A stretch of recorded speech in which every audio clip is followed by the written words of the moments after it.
E voltando no tempo novamente, a gente citou Cícero e Plutarco, que fazia biografia sempre comparando um grande romano e um grande grego e puxando a brasa para os gregos porque ele era grego, embora vivesse em Roma.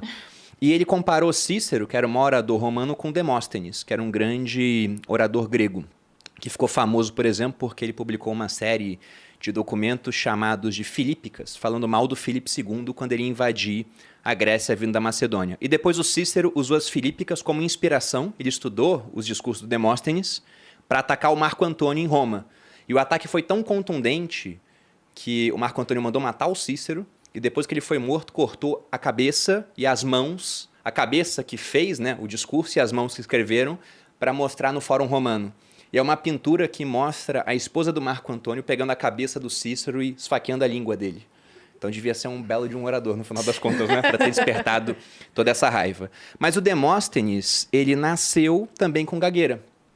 Ele tinha dificuldade de falar e ele era filho de um comerciante rico que produzia espadas. Aí morreu muito cedo o pai dele e ele ficou com 7 anos órfão.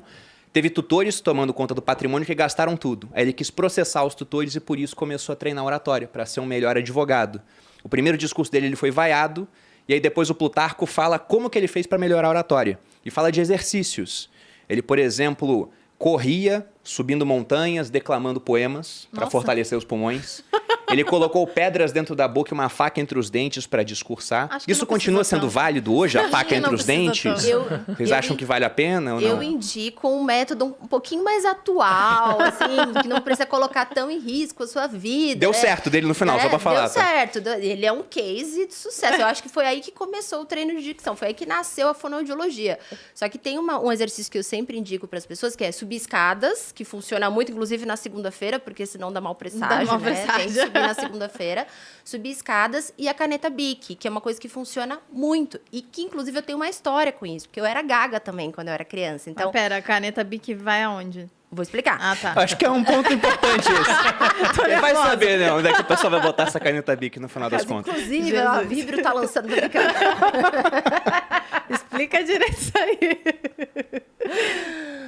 Há muitos anos na televisão, e eu venho da televisão, trabalhei muito tempo na grande mídia, os radialistas utilizam a caneta Bic para treinar a dicção com essa mesma ideia do Demóstenes de colocar a faca. Só que você coloca a caneta entre os dentes, você fala o seu texto, você fala as vogais ou um trava-línguas para forçar a articulação. E quando você tira a caneta, fica muito mais fácil articular. Então, eu indico para os meus alunos que eles façam a caneta Bic subindo escadas, com essa ideia aí que o Demóstenes já fazia, subindo ladeira com a faca na boca.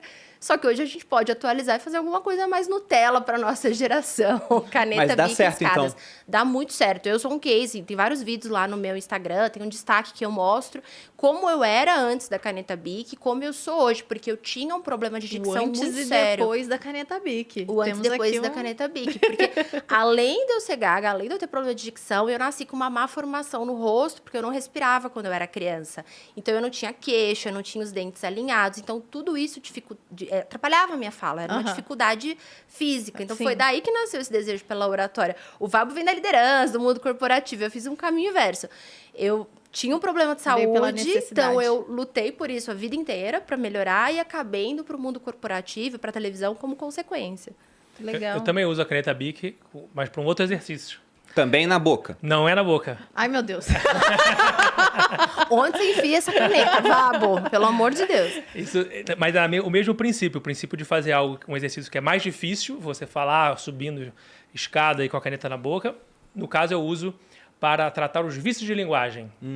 Então, esse é um ponto. Isso. Todos nós temos alguns vícios de linguagem, a gente precisa conseguir identificar. Né? Eu tenho. Podemos começar hoje, inclusive, aqui uma campanha, uma cruzada contra os vícios de linguagem. Quanto né? Vamos tirar esse mal da nossa vida. Tipo assim. Né? Veja bem, tipo assim. Jesus. Começar com bom, vendo porque eu tô nervosa, terminar com então é isso. Você faz a apresentação maravilhosa, espetacular. Então é isso. Eu quero morrer com então é isso. O Bruno faz. Tem um então é isso. Provavelmente sim. Olha aí, amor. Então não é isso. Perfeito. Você está perdendo uma oportunidade de fechar sua apresentação com chave de ouro. Com uma frase inspiradora, com uma mensagem otimista, com call to action, ao invés de falar o... Então é isso. E aí como é que eu uso então? Como metade das vezes aproximadamente a gente não percebe, o vício de linguagem vem. É automático, né? É automático. Então o que eu faço... né? Então, gentilmente, o que eu faço na aula, eu bato a caneta na mesa toda vez em que o aluno fala o né. Um tá, um tipo assim, Nossa, vai um ser veja uma bem. bateção eterna aqui agora. Na verdade, é legal. Na verdade, tudo que eu falei agora até é mentira. Na verdade, então, essa é a sensação. Então, eu bato na mesa, metade das vezes o aluno não percebe, fala, mas por que você bateu e tal? Então, fica realmente uma situação bastante de pressão, mas depois, como não vai ter a caneta batendo na mesa, fica mais tranquilo para o aluno perceber. E aí, como a gente grava, então ele consegue ver a gravação, ver o barulho na mesa e depois conseguir associar para identificar e então respirar. Porque tem um outro primo do vício de linguagem que é o...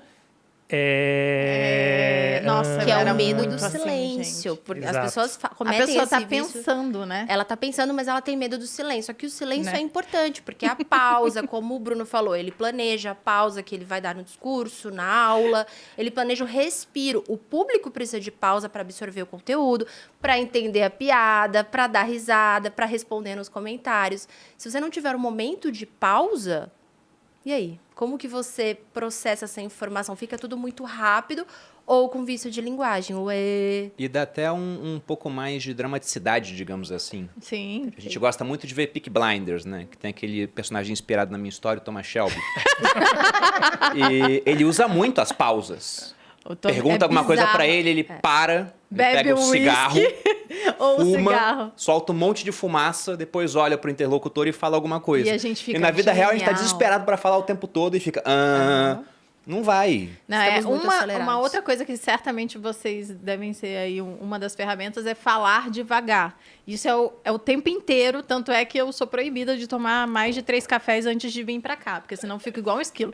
Eu quero falar lá, eu quero falar rápido, não dá tempo de pensar. E olha que eu sou uma pessoa que falo muito, penso muito, eu sou rápida, mas a gente não consegue pensar se a gente falar rápido demais. Então, falar devagar, eu acho que certamente deve ser uma das estratégias que eu utilizei para falar melhor e que vocês devem passar aí para os alunos de Achar o vocês. ponto ótimo, né? Nem falar devagar demais, É, que porque aí senão dá aquele monotonia. professor da época da escola que Cansativo, é. no final da terceira frase tá todo mundo dormindo já, que tá tudo linear, Total. e nem rápido demais, porque perde clareza. Então, o segredo realmente é saborear bem as palavras, as sílabas, respirar. Então, o segredo para evitar o o an, a vício de linguagem é respirar e fazer pausas. E o silêncio, nesse caso do Thomas Shelby, também é utilizado como uma técnica de influência. Então, quando você usa o silêncio não só para a oratória, mas também para a influência, e a influência aí não necessariamente, às vezes o pessoal confunde com manipulação. Então, a influência é uma técnica para você conseguir também fazer com que sua mensagem chegue. Então, a oratória associada com influência, o silêncio, é chave nesse processo.